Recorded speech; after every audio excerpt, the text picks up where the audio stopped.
είπα, οι γυναίκες ανταποκριθήκαμε στο κάλεσμα. Είχαμε και μια λίστα αναμονής 40 ατόμων.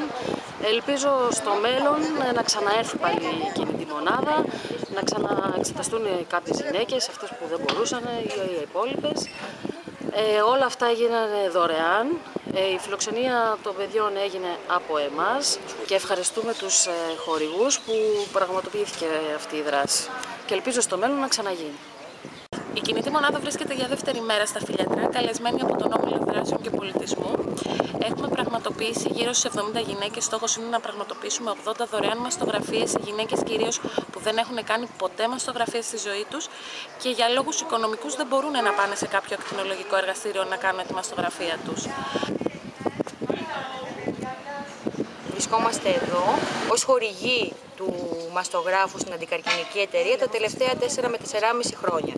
Πουλάμε προϊόντα, τα ροζ προϊόντα που λέει η Avon, με σκοπό να συντηρήσουμε αυτή την προσπάθεια που βοηθάει γυναίκες που έχουν πρόβλημα με το καρκίνο του μαστού.